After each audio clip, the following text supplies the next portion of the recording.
A Japanese colonel stood in the jungle darkness of Bougainville, reading an intelligence report that made his blood run cold. American forces were withdrawing from a key sector, being replaced by Australians. His hand trembled as he passed the document to his officers. "You brought the wrong allies," he whispered, and his staff knew exactly what he meant.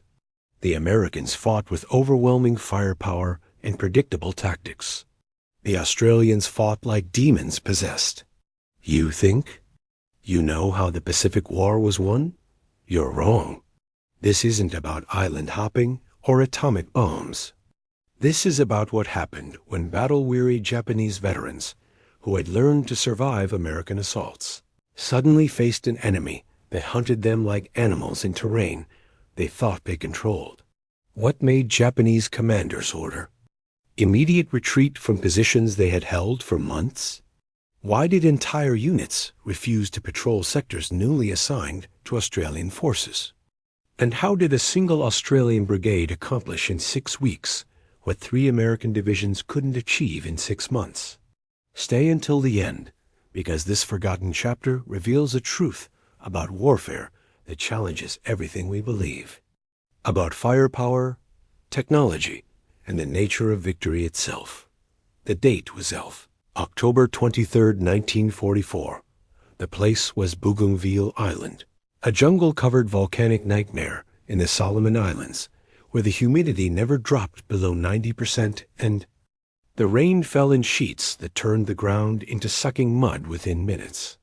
The smell of rotting vegetation mixed with the sweet, sick odor of unburied dead, a stench that had permeated this corner of the island since American forces had landed nearly a year earlier.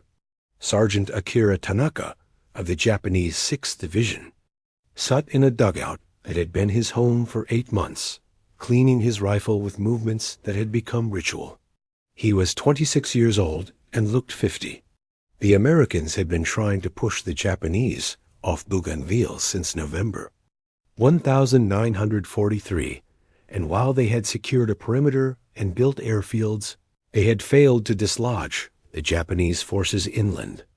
The fighting had settled into a grinding stalemate where neither side could achieve decisive victory. Tanaka had learned to read the patterns of American operations.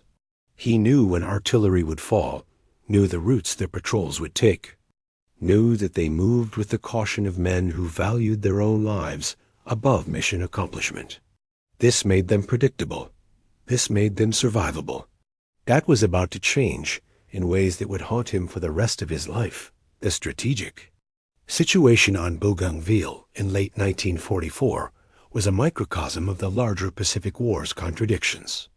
American forces had technically won. They had secured the airfields that were the island's strategic objective, and those airfields were now launching raids against Japanese positions throughout the region. But approximately 40,000 Japanese soldiers remained in the island's interior, a substantial force that tied down American units and conducted raids against the perimeter. The American command had essentially decided to contain rather than eliminate these forces, judging that the cost of pushing inland through impossible terrain wasn't worth the strategic benefit. It was a rational calculation based on American strategic priorities and casualty aversion. But it meant that thousands of Japanese soldiers remained combat effective, that the island wasn't truly secured, and that American forces had to maintain a significant garrison to prevent Japanese resurgence.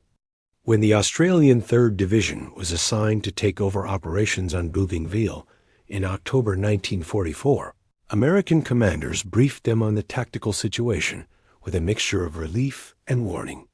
Relief because they would finally be freed up for operations elsewhere. Warning because they genuinely believed the Australians were inheriting an impossible mission. Major General William Arnold, commanding the American the 14th Corps, met with Lieutenant General Stanley Savage, commanding the Australian the 2nd Corps, on October 22nd to transfer operational responsibility. Arnold was a competent officer with extensive Pacific experience, and he laid out the situation with professional thoroughness. The Japanese forces were well entrenched, knew the terrain intimately, and had proven capable of launching effective counterattacks. American attempts to push inland had resulted in high casualties for minimal territorial gain. The terrain favored defense overwhelmingly. Arnold's recommendation was to maintain the existing perimeter and patrol aggressively to prevent Japanese infiltration. It was sound advice based on American operational experience. Savage listened politely, asked detailed questions about Japanese positions and capabilities, and thanked Arnold for his briefing. Then he explained what the Australians were going to do, and Arnold's response, recorded in his diary, was blunt. They're going to get themselves massacred. The Americans didn't understand that they were watching two completely different military philosophies collide, two different ways of thinking about what victory meant and what price was acceptable to achieve it. The Australian soldiers who arrived on Bougainville in October 1944 were not the fresh-faced volunteers who had deployed to North Africa in 1940. These were veterans of New Guinea, survivors of Kokoda and the Huon Peninsula, men who had fought the Japanese in terrain that made Bougainville look hospitable by comparison. They had learned jungle warfare through brutal experience, had developed tactics specifically for fighting a determined enemy in impossible terrain, and they carried with them an institutional rage at Japanese atrocities that American forces, despite their own fierce combat, didn't quite match. Australian soldiers in the Pacific weren't fighting for abstract strategic objectives. They were fighting for a homeland that had been directly threatened, for comrades who had been murdered as prisoners, for a civilizational survival that Americans, protected by thousands of miles of ocean, couldn't quite comprehend. This made them approach operations with an intensity that American forces found almost disturbing. The contrast in philosophy became apparent within days of the Australian takeover. American patrols had been cautious, properly supported, conducted with extensive artillery preparation and medical evacuation plans. Australian patrols went out in small groups, moved fast and light, stayed in the jungle for days at a time, and engaged the Japanese at every opportunity, regardless of tactical disadvantage. An American liaison officer, Captain Robert Morrison, accompanied an Australian patrol in early November and wrote a report that captured his shock at what he witnessed. The patrol was 8 men led by a sergeant, moving through a jungle that American doctrine considered too dense for safe operations. They made contact with a Japanese position, approximately 20 soldiers in prepared defenses. Morrison expected them to call for artillery support, to withdraw and mark the position for a coordinated assault. Instead, the Australians attacked. Immediately, using grenades and rifles, closing to point-blank range, killing 11 Japanese soldiers, and routing the rest in an engagement that lasted perhaps 3 minutes. 2 Australians were wounded. They treated themselves and continued. The patrol. Morrison's report concluded with a sentence that would be quoted in staff meetings for weeks. These are not soldiers as we understand the term. These are frontiersmen fighting a war of extermination. The Japanese response to the Australian takeover was initially confident. They had learned to predict American behavior, to survive American firepower, to outlast American patience. Intelligence reports identified the new enemy as Australian forces, which Japanese commanders noted with interest but not particular concern. The Australians were known to be capable soldiers, certainly, but they were a smaller force with less firepower and logistical support than the Americans. The first Japanese patrols that encountered Australian positions in late October reported back with standard tactical assessments enemy strength, positions, likely routes of advance. Then the patrols stopped coming back. By early November, Japanese commanders were receiving reports that made no tactical sense. Positions that had been secure for months were being overrun. Patrols that should have been safe were being ambushed with casualty rates approaching 100%. Supply routes that the Americans had never successfully interdicted were suddenly unusable. And most disturbing, Australian forces were operating deep in areas the Americans had never penetrated, appearing in locations that should have been secure. Japanese rear areas. Sergeant Tanaka's first encounter with Australian forces came on November 7th. His squad was conducting a routine patrol along a trail they had used dozens of times, a route that ran through dense jungle connecting two Japanese positions. It was mid-afternoon. They were moving in standard formation, weapons ready but not particularly alert. The Americans never operated in this area too far from their perimeter, too difficult to extract casualties if contact was made. The Australians had no such reservations. Tanaka never saw them. The first indication of enemy presence was his point man's head exploding in a spray of blood and bone. Then the jungle erupted in rifle fire from three sides, and Tanaka's world became screaming chaos. The engagement lasted perhaps 20 seconds. When silence returned, 5 of his 8-man squad were dead or dying. The 3 survivors, Tanaka, among them, fled in panic, abandoning weapons and equipment in their desperation to escape. They reached their base position after dark, exhausted, and traumatized. Tanaka tried to explain what had happened to his lieutenant, but the words wouldn't come. How did you describe an enemy that appeared from nowhere, killed with mechanical efficiency, and vanished before you could respond? How did you fight ghosts? The symbolic object that came to represent Australian operations on Bougainville wasn't a weapon or piece of equipment. It was something the Japanese found near ambush sites with disturbing regularity: empty bully beef tins. British-issue canned corned beef, standard Australian rations, discarded casually after meals. The Americans left similar trash, certainly.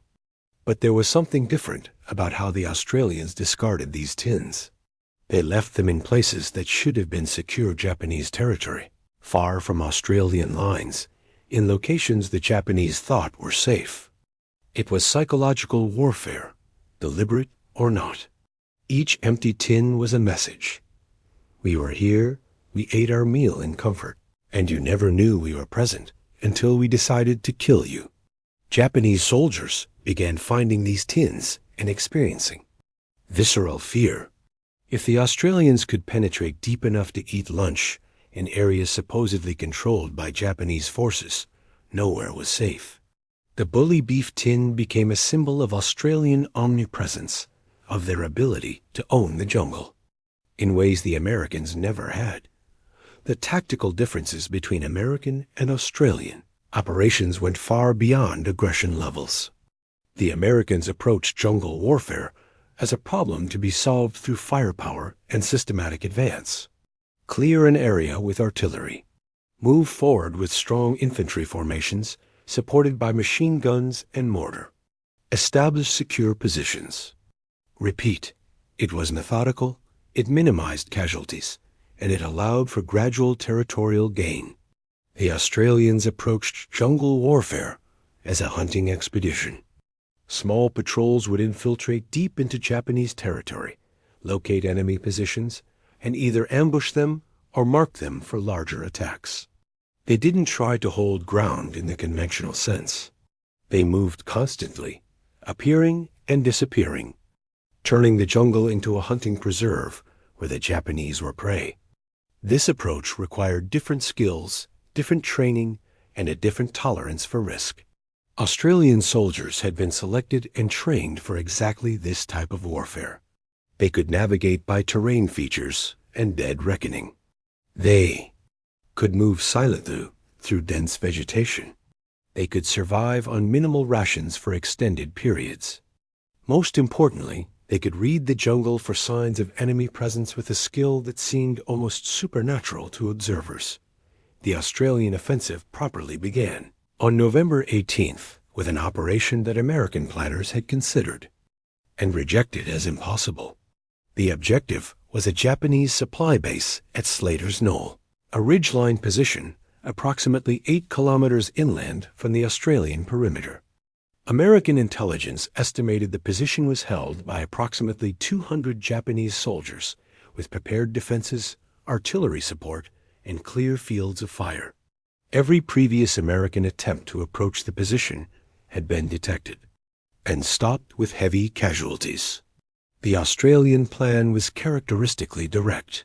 Send 4 companies, approximately 500 men, through supposedly impassable jungle to approach the position from an unexpected direction, assault at dawn, and overwhelm the defenders before they could react. American advisors warned that the approach route would take days to traverse, that the Australians would be detected long before reaching assault positions, that casualties would be catastrophic. The Australians thanked them for their concerns and launched the operation exactly as planned. The Australian approach march was a masterpiece of fieldcraft that American observers struggled to believe even after witnessing it. The 4 companies moved through jungle terrain that American forces had mapped as impassable steep ravines choked with vegetation, streams swollen with recent rain, ground so broken that maintaining formation seemed impossible.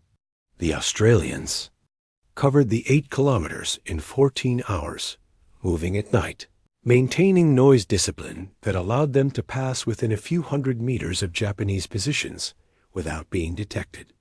They reached their assault positions before dawn on November 19th, having achieved complete tactical surprise.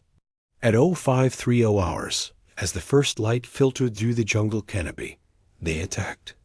The assault was violent and brief. The Australians overran the Japanese positions in 40 minutes of close-quarters combat that gave the defenders no time to organize effective resistance. When the shooting stopped, 173 Japanese soldiers were dead. The Australians had suffered 19 killed and 37 wounded. They consolidated on the objective, established defensive positions, and waited for the inevitable Japanese counterattack. It never came. Japanese commanders, stunned by the speed and completeness of their defeat, ordered surviving forces to withdraw to secondary positions. Slaters Knoll, which had anchored the Japanese defensive line for nearly a year, fell in less than an hour to an attack that materialized from a direction the Japanese had considered impossible. The American reaction to the Slaters Knoll operation was complex. There was genuine admiration for Australian tactical competence and courage. There was also discomfort with casualty rates that Americans considered unacceptable. 56 casualties to take a single position, even a strategically important one, violated American operational philosophy that prioritized soldier preservation. An American staff officer, reviewing the operation's after-action report, noted that similar American operations typically achieved lower casualty ratios by using more artillery preparation and air support. An Australian officer responded with a question that cut to the philosophical divide. How many casualties did the Americans suffer in 6 months of operations that failed to achieve what we accomplished in 1 day? The question wasn't meant to be insulting. It was genuinely asking which approach actually saved lives in the long run. The Australian method that accepted higher casualties per engagement but ended the campaign quickly, or the American method that minimized casualties per operation but prolonged the fighting indefinitely? There was no good answer, but the question forced American commanders to confront an uncomfortable reality.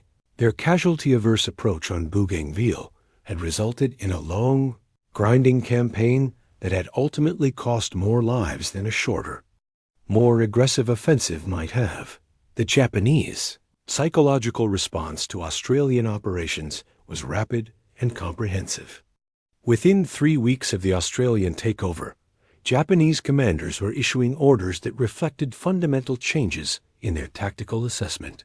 Positions that had been considered secure were abandoned. Patrol routes were altered or discontinued. Aggressive raids against Allied positions, which had been a regular feature of Japanese operations against the Americans, essentially stopped. Captured documents from December 1944 revealed Japanese intelligence assessments that described Australian forces with a combination of respect and fear. One report, translated by Allied intelligence, included the remarkable sentence, "The Australian soldier is a specialist in jungle warfare with physical and spiritual capabilities that exceed our own soldiers in these conditions." Coming from an army that prided itself on martial spirit and individual soldier quality, this was an extraordinary admission. The Japanese had learned through brutal experience that they could not match Australian fieldcraft, could not predict Australian movements, could not sustain the casualty rates that Australian operations inflicted. Sergeant Tanaka's war effectively ended in late November when his position was overrun by an Australian night attack. He survived by hiding in a drainage ditch, lying motionless in fetid water, while Australian soldiers swept through his company's area, killing anyone they found. When he finally emerged at dawn, 47 of his company's 83 men were dead or missing. The survivors were ordered to withdraw to a rear area, but there were no rear areas anymore. The Australians were everywhere. Tanaka's company effectively ceased to exist as a fighting force. Its survivors scattered through the jungle, trying to avoid contact, focused entirely on survival rather than military objectives. He would eventually be captured by Australian forces in January 1945. Emaciated and suffering from tropical diseases, one of thousands of Japanese soldiers who surrendered or were captured during the Australian offensive. In his interrogation, he described Australian tactical methods with the detached precision of a man trying to understand what had defeated him. The Australians moved like the jungle itself, he said. They were patient and sudden simultaneously. They seemed to anticipate Japanese movements, to be waiting in places the Japanese thought were safe. And they were utterly ruthless, showing none of the restraint that had characterized American operations. This ruthlessness, Tanaka explained, broke Japanese morale more effectively than any amount of American firepower. You could hide from artillery. You could survive bombardment. You couldn't hide from an enemy that hunted you in terrain you thought you controlled. The bully beef tins accumulated throughout the campaign, marking Australian penetration into Japanese-held territory like breadcrumbs in a fairy tale. Except these breadcrumbs led to death. Japanese soldiers began collecting the tins, not as souvenirs, but as intelligence indicators. A tin found in a certain area meant Australians had been there, meant that area was no longer safe, meant routes had to be changed and positions reconsidered.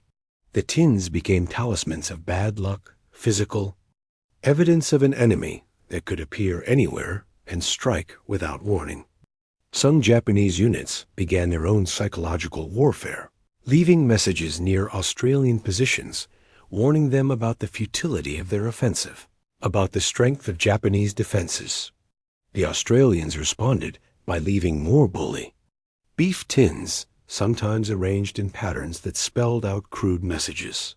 The tin became a symbol of contempt, a way of saying, "We're here, we're eating well, and there's nothing you can do about it." This psychological dimension of the campaign, the way the Australians systematically destroyed Japanese confidence and morale, was as important as their tactical victories. By January 1945, the Australian offensive had achieved what American forces had considered impossible. The Japanese 6th Division, which had numbered approximately 15,000 combat-effective soldiers in October, had been reduced to scattered remnants incapable of coordinated resistance. Australian forces had pushed inland along multiple axes, securing territory that American planners had written off as too costly to take. They had accomplished this in 12 weeks with total casualties of approximately 500 killed and 1,200 wounded, significant losses by American standards, but dramatically lower than the projected casualties for achieving similar objectives using American methods. The campaign was effectively over. The remaining Japanese forces on Bougainville were no longer a threat, merely isolated groups trying to survive until war's end. The strategic objective neutralizing Japanese combat power on the island had been achieved completely. American commanders who had predicted Australian failure struggled to reconcile their predictions with reality. Some dismissed the results as the product of reckless aggression that happened to succeed. Others recognized that they had witnessed something important about the nature of warfare that American doctrine didn't adequately address. The contrast in operational philosophy was never more clear than in the final staff meeting between American and Australian commanders in February 1945. General Arnold, whose skepticism about Australian methods had been well documented, congratulated General Savage on the campaign's success. Then he asked the question that had been bothering him for months. Was it worth it? Was achieving decisive victory in 12 weeks worth casualty rates that were 3 times higher per engagement than American forces would have accepted? Savage's response was characteristically direct. He pointed out that American operations on Bougainville from November 1943 to October 1944 had cost approximately 700 American lives, with thousands more wounded, and had failed to achieve decisive results. Australian operations from October 1944 to January 1945 had cost 500 Australian lives with 1,200 wounded, and had completely neutralized Japanese combat power. In absolute terms, the Australian approach had cost fewer lives and achieved better results in a fraction of the time. The difference wasn't recklessness. The difference was a willingness to engage decisively rather than prolonging a grinding stalemate that slowly accumulated casualties without achieving strategic objectives. The American military establishment struggled with the implications of the Bougainville campaign for years after the war. On one hand, Australian success seemed to validate aggressive tactics and acceptance of higher casualty rates per engagement. On the other hand, American casualty aversion was not just military policy, but cultural imperative American democracy. Demanded that its soldiers' lives be valued and protected, that operations be conducted with maximum care for personnel safety. There was no easy way to reconcile these competing values. The official U.S. Army history of the Bougainville campaign, published in 1963, gave extensive credit to Australian tactical proficiency, while carefully avoiding any implication that American methods had been inferior. But individual American officers who had witnessed the campaign drew their own conclusions. Many of them went on to influential positions in the post-war military, and they carried with them memories of what the Australians had achieved. These memories influenced American tactical doctrine in subtle ways: greater emphasis on small unit leadership, more attention to fieldcraft and light infantry skills, recognition that firepower couldn't solve every problem. The Bougainville experience became part of the intellectual foundation for American Special Operations Forces in later decades, though the connection was rarely explicit. For the Australians, the Bougainville campaign was validation of a military tradition that had been developing since Gallipoli, that Australian soldiers, properly led and trained, could achieve results that larger forces with more resources could not. It reinforced a national military identity built on individual soldier quality, small unit excellence, and aggressive tactics. But it also came with costs that the nation struggled to absorb. 500 dead in 12 weeks was a significant loss for a country of 7 million people. The widows and orphans, the wounded who would carry their injuries for life, the psychological trauma that wouldn't be called PTSD for decades. These were the prices of victory that statistics couldn't capture. Australian society honored its soldiers and mourned its losses, but there was also quiet recognition that this kind of warfare, this acceptance of high casualties to achieve rapid, decisive victory, was only possible because the nation's survival had been at stake. Without the existential threat of Japanese invasion, without the rage at Japanese atrocities, without the desperate need to prove that Australian forces could defend their homeland. Would the price have been acceptable? The question hung over the campaign's legacy, like smoke over a battlefield. The Japanese soldiers who survived the Australian offensive carried their own lessons forward. Those who were captured spent years in prisoner-of-war camps, and there, testimonies provided Allied intelligence with detailed assessments of Australian tactical methods. Those who evaded capture until war's end, living in the Bougainville jungle on the edge of starvation, remembered the Australians with the respect that survivors accord to those who nearly killed them. In post-war years, when Japanese and Australian veterans occasionally met at reconciliation events, there was mutual recognition between men who had fought each other with maximum intensity. The Japanese veterans acknowledged that Australian forces had been superior in jungle warfare, that their defeat had been comprehensive and inevitable once the Australians took over operations. This acknowledgement, coming from soldiers trained in a military culture that valued honor and capability above all else, was perhaps the most honest assessment of what had happened on Bougainville. The Australians had simply been better at jungle warfare than either the Americans or Japanese. Better at movement, better at fieldcraft, better at maintaining operational tempo, better at breaking enemy morale. They had proven it through results that spoke louder than any amount of propaganda or national myth-making. The bully beef tin, that humble symbol of Australian presence and contempt, found its way into museums and private collections after the war. Veterans kept them as souvenirs, physical reminders of a campaign that had tested them to their limits and proven their capabilities. Some of these tins were found decades later when jungle was cleared for development, rusty and corroded, but still recognizable, markers of where Australians had operated 70 years earlier. They became artifacts of a moment when two allied nations, fighting the same enemy toward the same ultimate goal, demonstrated that there were fundamentally different ways to wage war, each with its own costs and benefits, each reflecting different national values and military traditions. The Americans brought overwhelming firepower, technological superiority, and a casualty-averse operational philosophy that reflected democratic society's value for individual lives. The Australians brought fieldcraft, aggressive tactics, and acceptance of casualties that reflected a nation fighting for survival. Neither approach was wrong. Neither was absolutely right. They were different answers to the same question. How? Do you defeat a determined enemy in impossible terrain with acceptable losses? The answer depended on what you considered acceptable, and that depended on factors far beyond military calculation. The broader lesson of Bougainville, the one that military theorists still debate, is about the relationship between tactical methods and strategic objectives. American forces had technically achieved their strategic objective on Bougainville by securing airfields for bomber operations against Japanese positions throughout the region.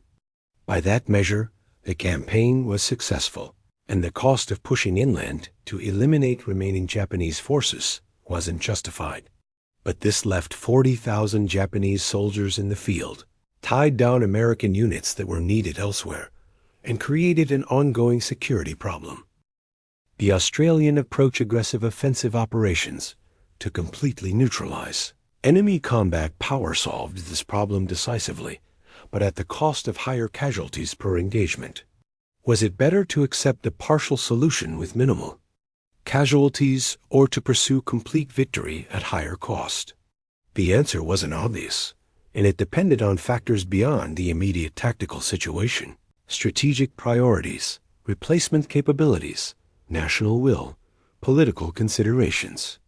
What Bougainville demonstrated was that allied forces with shared objectives could arrive at dramatically different answers to these questions based on their different circumstances, capabilities, and national characters.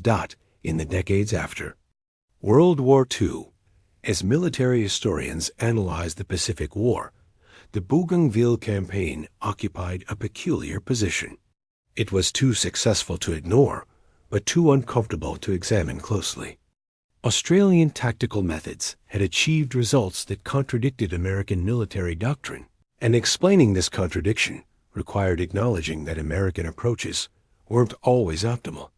Some historians minimized Australian achievements, arguing they had faced a weakened enemy or benefited from favorable circumstances. Others acknowledged Australian superiority in jungle warfare, while arguing it was a specialized capability that didn't translate to other forms of combat. The most honest assessments recognized that the Australians had demonstrated capabilities and methods that the American military needed to understand and, where appropriate, incorporate. These assessments influenced the development of American Special Operations Forces, the evolution of light infantry doctrine, and the ongoing debate about casualty aversion versus operational effectiveness. The Bougainville campaign became a case study examined at military academies and staff colleges, used to illustrate the complexity of coalition warfare and the importance of understanding allied capabilities. The human dimension of the campaign. The soldiers who fought and died, the families who mourned, the survivors who carried physical and psychological wounds, was harder to capture in official histories and tactical analyses. Sergeant Tanaka lived until 1987, spending his post-war years as a schoolteacher in Osaka. He never spoke publicly about his war experiences, but he kept a diary that his family discovered after his death. The entries from Bougainville described fear and respect in equal measure, fear of an enemy that seemed to be everywhere and nowhere, respect for soldiers who had defeated him through superior skill rather than overwhelming force. He wrote about the bully beef tins, how they had become symbols of dread, how finding one meant changing routes and reconsidering positions. He wrote about the night his position was overrun, about hiding in filthy water while Australians killed his comrades, about the shame of survival mixed with relief. And he wrote, near the end of his life, that he had learned in Bougainville that war was decided not by courage or determination. Both sides had those in equal measure, but by competence, by the accumulated skills and tactics that allowed one side to impose its will on the other. The Australians had been more competent. That simple truth had saved his life by making further resistance pointless. The Australian soldiers who fought on Bougainville returned home to a country that celebrated their victory, but struggled to understand what they had experienced. The campaign had been overshadowed in public consciousness by more dramatic operations, the island landings with their famous photographs, the air and naval battles, the liberation of prisoners, the grinding jungle warfare on Bougainville, the patient stalking of enemy positions, the brief violent engagements that left dozens dead in seconds. These didn't translate easily into heroic narratives. The soldiers themselves often found it difficult to explain what they had done and why it mattered. How did you tell your family that you had spent weeks living in mud, eating cold rations, hunting human beings through the jungle, and that you had been good at it? How did you explain the satisfaction of successful ambush, the professional pride in operations executed flawlessly, the grim pleasure of defeating an enemy that had been defeating Americans?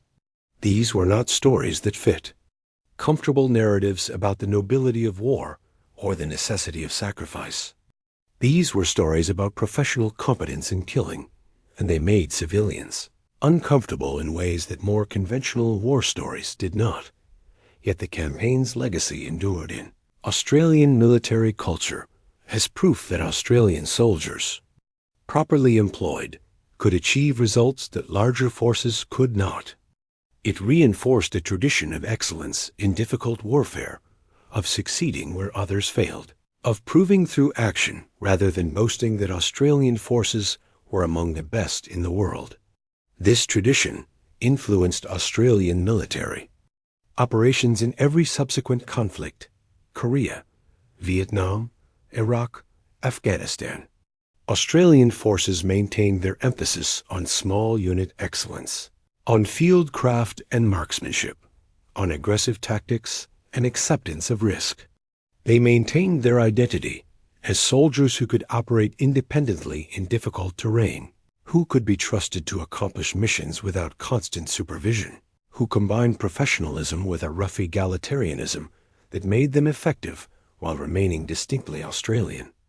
The Bougainville campaign became part of the mythic foundation of this identity, remembered in regiment histories and passed down through training and tradition, a reminder of what Australian soldiers could achieve when properly led and given, a mission that matched their capabilities.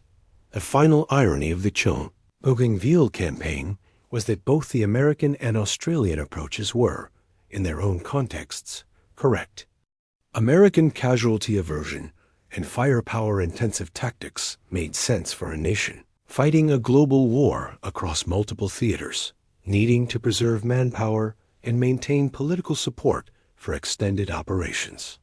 Australian aggressive tactics and acceptance of higher casualties made sense for a smaller nation fighting an enemy that had threatened its homeland, needing to achieve decisive results quickly with limited resources. The humiliating U.S. mistake that the title references wasn't tactical or strategic. It was assumed that there was only one correct way to wage war, that American methods were automatically superior because they reflected greater resources and technological advancement. The Australians taught a lesson that military institutions always struggle to learn. That doctrine is not universal truth, but context-dependent wisdom, that methods must match circumstances, that other nations and other militaries might have developed superior solutions to specific problems through their own experiences and necessities. This was the real education of Bougainville, not that aggressive tactics beat cautious ones, or that fieldcraft trumped firepower, but that humility and willingness to learn from allies were essential military virtues. The empty bully beef tins, scattered through the Bougainville jungle, have long since rusted into oblivion, absorbed by the same vegetation that concealed Australian soldiers 8 decades ago. But what they symbolized, the presence of capable soldiers in places they weren't supposed to be, the confidence to eat meals in enemy territory, the contempt for an enemy that couldn't prevent such brazen operations, that symbolism endures. It endures in the lessons that military forces worldwide drew from the campaign. It endures in the traditions of Australian military excellence that trace their roots to those jungle operations. It endures in the complicated relationship between American and Australian forces, allies who respect each other's capabilities, while recognizing that they approach warfare from different philosophical foundations. Most importantly, it endures in the understanding that warfare is ultimately about human capabilities, skill, courage, endurance, intelligence, and that these capabilities can overcome technological disadvantages, numerical inferiority, and resource constraints if properly developed and employed. The Australians on Bougainville proved this truth in ways that decades of peacetime theorizing never could. They proved it in blood and mud and countless small victories that accumulated into strategic success. They proved it so convincingly that even those who initially doubted had to acknowledge the evidence. The wrong allies, the Japanese colonel had said. He was more right than he knew. For the Japanese, the Australians were exactly the wrong enemy skilled. Where the Japanese expected incompetence, aggressive where they expected caution, relentless where they expected Western softness. For the Americans, the Australians were uncomfortable allies, achieving through methods Americans found disturbing. What Americans had failed to achieve through methods they considered more civilized. But for the cause of victory, for the objective of defeating Japanese forces and ending the war, the Australians on Bougainville were precisely the right soldiers at the right time, demonstrating capabilities that neither their enemies nor their allies had fully appreciated until the evidence became impossible to deny. That demonstration, more than any individual battle or tactical innovation, was the true legacy of the campaign. The lesson that capability comes in unexpected forms, that excellence can emerge from traditions other than your own, that sometimes the greatest strength lies in recognizing what you don't know and learning from those who do.